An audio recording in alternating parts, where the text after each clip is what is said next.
broadcast network, AfterBuzz TV. Over 20 million weekly downloads in over 150 countries, and your number one source for after-show entertainment.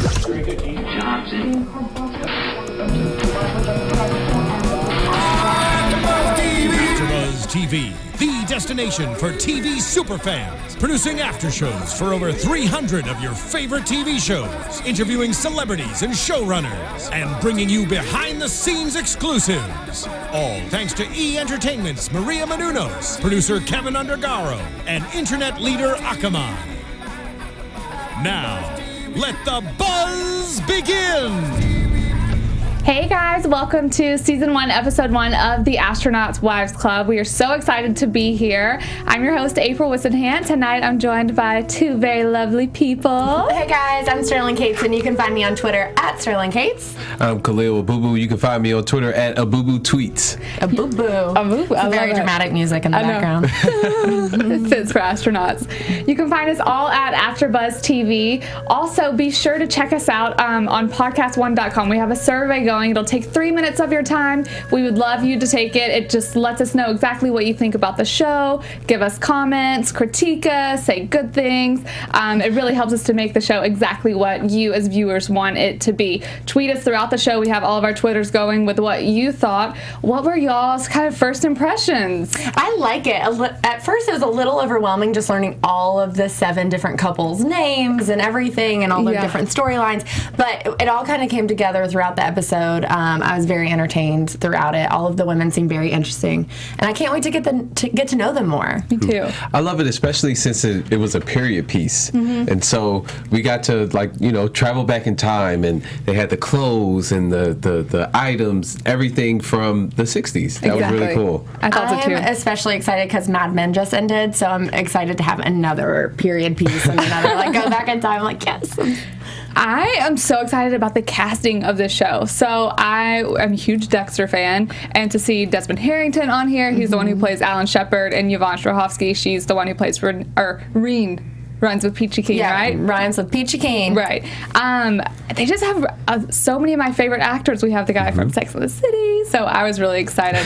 And it was written by the same writer as Gossip Girl, Stephanie Savage. Stephanie Savage. So I love Gossip Girl. Me too. So basically, it's going to be the best show ever. Right. Pretty much. So there are 7 wives that are married to these 7 military test pilots turned astronaut hopefuls, I guess. So let's kind of go through the characters first, because I was the same way. I was like, how am I going to remember all of these names? Right. But so we have Jo, she's the one who we kind of saw the least of tonight. Yeah. She's married to Wally. To Wally. Okay. Yeah. And at first, when they did the flashback of the women all meeting for the first time at that event, I thought we were going to see more of Jo because she was kind of in it. She was ready for all of this to happen. But then as the episode progressed, we didn't really see much more of her. Yeah. But she seems very supportive, fun character. There were a couple of times where we didn't recognize her, and we were like, wait, when did she come back? Who is that girl? But it was Jo the whole time. So. And then there's Annie, who's married to John Glenn, which is probably the most, I guess, recognizable out of the astronaut husbands' names. Or to me, anyway, that's the one I know. But she looks so much like Marge. Yes. Marge is married to Deke. Right, and there are a few of them that do look pretty similar, especially with the same hair and the same hair color.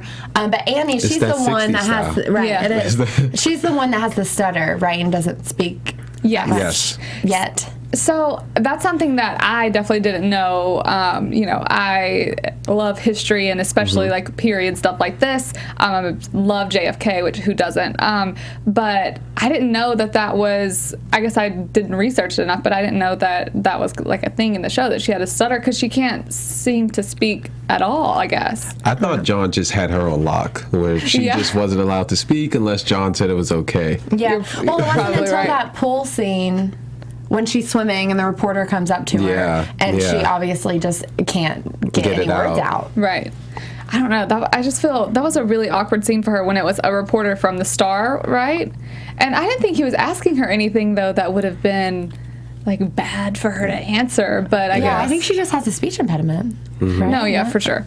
Okay, so And that's what it looked like from the preview when they talked about what was to come. Yeah. It looked like, she just had a speech impediment. And even when they first met, like when all the wives met for the first time, they made a comment about how, Annie never even said anything to me or whatever. Like they didn't realize that, she might have a speech impediment. They thought she was rude. Yeah. Right. But she just can't speak. Right. And then there's so Reen is the one who kind of comes to her rescue in that scene where the reporter comes up, and she is married to Scott Carpenter. And so Reen is kind of the character who wants to like set herself apart from the other wives. They have that Wears a magazine different shoot, dress. and a crazy blonde wig in the show. Well, I read an interview with her earlier, the actress Yvonne Strahovski. Yeah, I knew I was gonna butcher that name. But yeah, so she did an interview, and she basically talked about the production of it, how amazing all of the women got together, especially in this first episode, because when they first meet in that scene, it is kind of catty, especially between Louise and Trudy. But she was saying how fun it was to film that scene, just because at the end of it, they were all like hugging and laughing, and it was just fun to be catty with one another in the scene. Yeah. But she was talking about how they had to do a wig because all of her hair would have fallen out if they that like tried to dye it that blonde. And she is Australian. So she has a really thick Australian accent, and she doesn't really know much about the American space race anyway, just growing up in Australia and her age and everything. Well, now she'll learn. Yeah, so she was like, I had to do some serious research on it, and she was also saying some of the characters have met the real life versions of their characters, but she hasn't met the Reen. But I guess she's still alive and she hasn't reached out yet, and she says she wants to. So that would be interesting to see have like some sort of interview, with the character meeting She said Trudy met the real Trudy, I think. That's awesome. Interview. Cool. Yeah, the pilot. Yeah. That's cool. I really liked her energy. Like, she was just so like pushy and trying to do her own thing. I love that. I do too. I liked her. She has the best outfits so far to me. She does. I mean, I'm a little biased, but she's like, they're not going to say no to Christian Dior. Yeah. Like, Well, and you good can point. tell though that she's a good person too, because when she saves Annie in that situation, she's definitely supportive of the other women, but wants to have her time in the spotlight too, for sure. So well, that's kind of how I feel like the show's going to center around, is obviously that competition of I want my husband to be the best and I want him to go to space, but at the same time they really support each other. Yeah, they become a little family. And then touched on her for a second, but Marge, who's married to Deke, I wrote down Marge is saucy. Yes. And so she was in it a lot tonight, but we don't know many like details about her just yet. Just that she The has dress that thing. the Kimonos. Foot Locker of the dresses with the picture in it. So I didn't Still get not that. sure what that means exactly. Because it was clearly like a weird thing that the kids shouldn't have been doing. They were dressing up, and it's a scene with her and Louise is like, I'm sorry, I tried to stop them, or I got onto them as soon as I saw it. And she talks about how, this woman's so beautiful, and Trudy's a pilot, and this, and this. How is she going to compare to the other women? So she has insecurities about that. Right. But I don't get what that had to do with the Well, I think they suitcase. intentionally left it, open so that we can touch back on it later in the season what's or later in going on? episodes. Yeah. The suitcase. Kimonos of all things. Yeah. Like, Maybe she's a secret like geisha girl. Stretching a little bit, I guess. Is that your prediction, April? Yes. Save that for the end. Yeah. Okay, and so then there's Trudy, who is married to Gordo Gordon. And she is a pilot. She's one of the, kind of, I feel like she's like fully like woman power. She talks about during the episode a lot, like exactly. Yeah. She's like, women can, if our men are about to go into space, why This is can't our we do time. it? Yeah. So, and we kind of see the most little bit of like clashing, I guess, between her and Louise. So Louise is married to Alan, and Louise is kind of, she's really standoffish. All the other girls seem to be super, even if they might be like whispering behind each other's backs, they're still super, they talk to each other, they get along, and Louise is just kind of the one who's like, I need to be perfect at all times. Kind of like the stereotypical wife, like the Stepford wife, I guess, of that time period.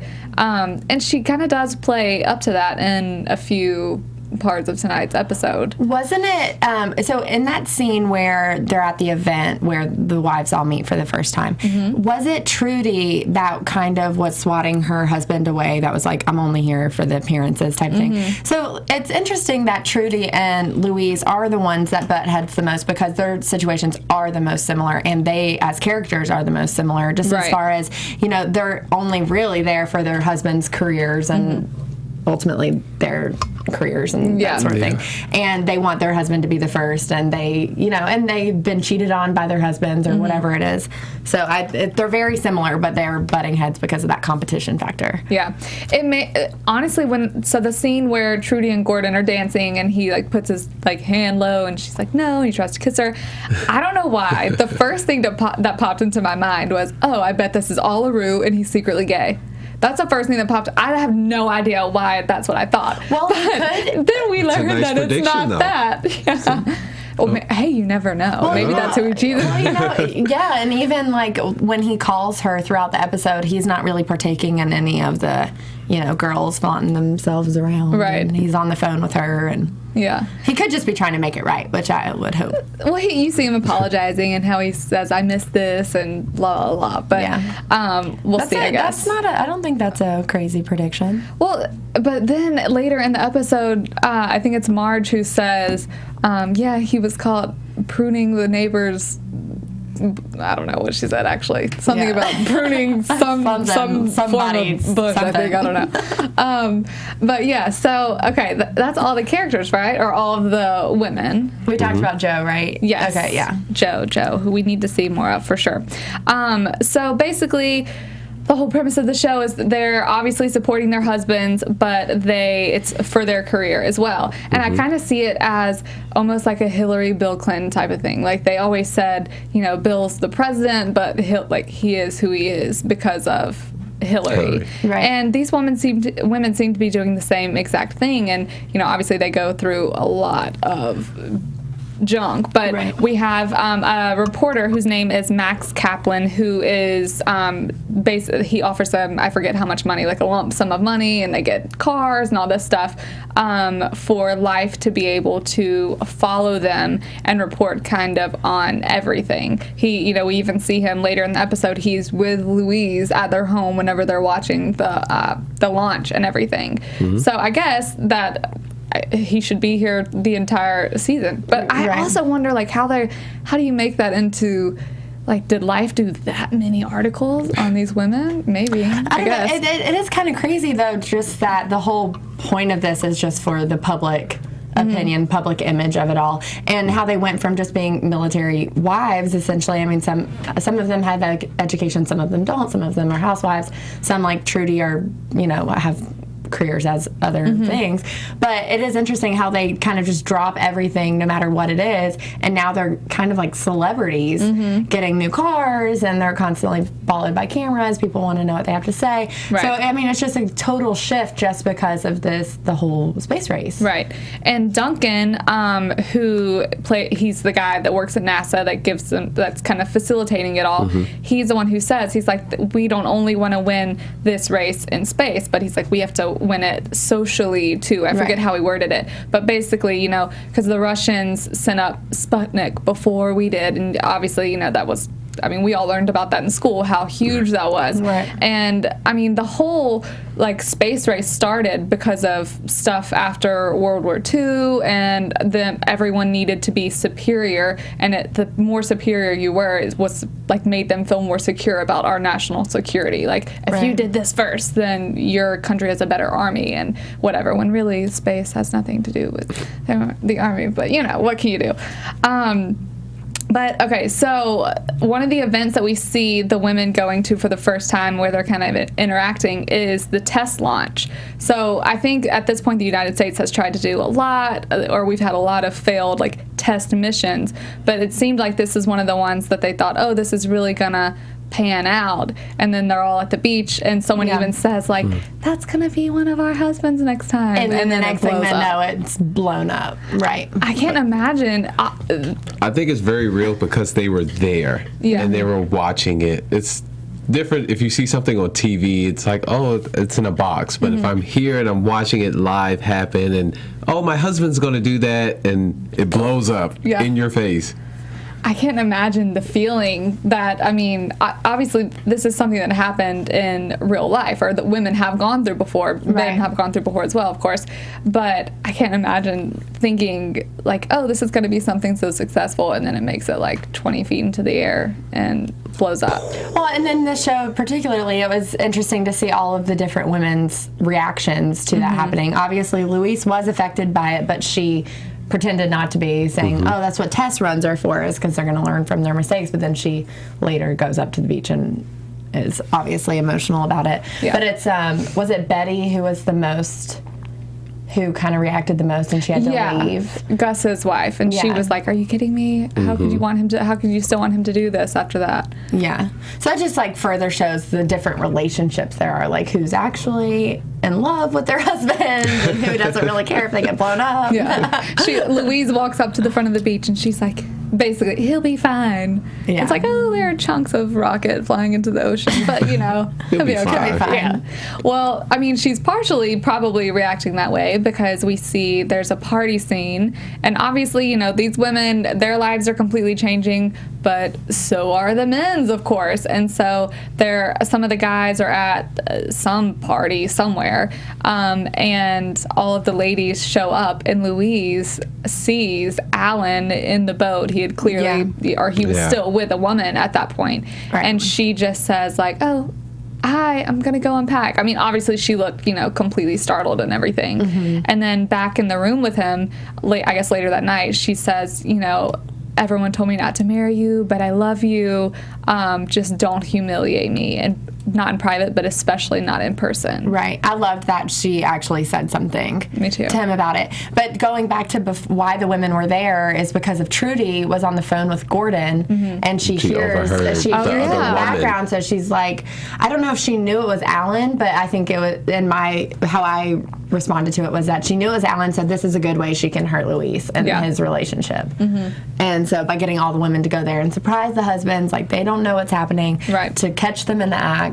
And, you know, I imagine a lot of that was going on, especially when, you know, they didn't let the wives come to a lot of things, especially when they went to the Cape and did the official launch, and she had to stay home. And so I don't know. I just can't. And I mean, obviously they're going through so many changes in their life, and then for that to be happening at the same time, and you know, they kind of insinuate that it is going to continue to happen, but she just kind of stands by her man and is like, but I think she understands exactly what it's going to be, though. You know, she knows that this isn't just something for him, but it's going to be a lot for her. Right. So kind of throughout the episode, so it starts off with the 7 guys, then they narrow it down to 3, and I think that I wrote it down. I think the 3 were so John Glenn, Gus Grissom, and Alan Shepard. And then we find out that it's Alan that's chosen to go into space. Yeah. And so literally right when Alan finds out that they're sending him, is when Dunk from NASA comes over and says, oh, hey, we just got word that the Russians sent Yuri into space, and apparently he orbited. And, you know, they had launched Sputnik at this point, and, you know, that was our thing, or the United States thing. We're going to send the first man, and then they beat us to the punch, which kind of... So now we need to make a move, is basically... Exactly. And so, I think they asked for a statement. I don't know how long, what the time period was that took place as far as like how much later we went.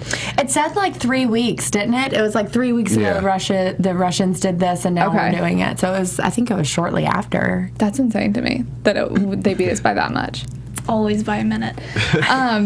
But so he goes to the Cape and does the launch and everything. And I thought it was really interesting that so the ladies come to Louise's house and are like, we don't want you to watch this by yourself because women aren't allowed down there. But Max is with her, the reporter from Life, at their home.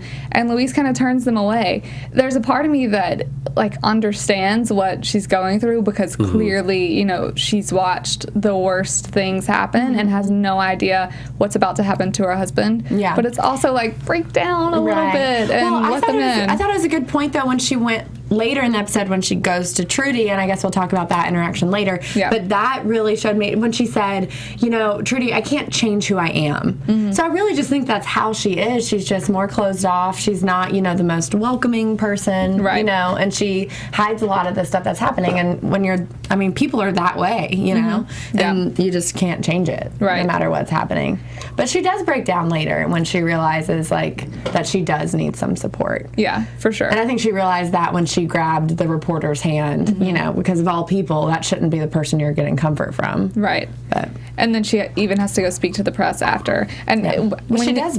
Yeah, she does fine. Yeah. And when you see her, I thought that was, I don't know, I would have been the same way whenever she stood up and grabbed the guy's hand, or she stood up and was just like, because she probably, I can imagine even slightly breathing during that. And then when Mission Control couldn't get in touch with him and everything. Yeah. Well, and then she, at the end, when all is fine, she says, Alan can never know I was scared. No one can ever know. Because, obviously this guy can tell the whole world what just happened.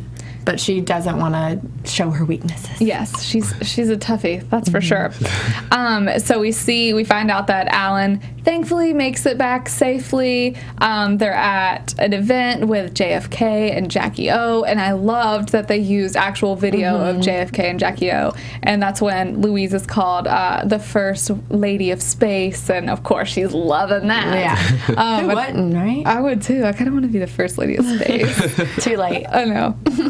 So nice to vote on that one. I know. April. Yeah. So then we see more. Was there more interaction with Alan? Oh no. So they're at the hotel after the event, and Alan said, or she's like, "Oh, this is so great. Now we can just kind of relax, take a breather." And that's when Alan breaks the news to her, the president said to me today, "Can we put a man on the moon?" And I said, "Yes, I think we can." And so he says he's leaving that night to go to the Cape. See you later, Louise. Doesn't even give her a kiss goodbye. Right.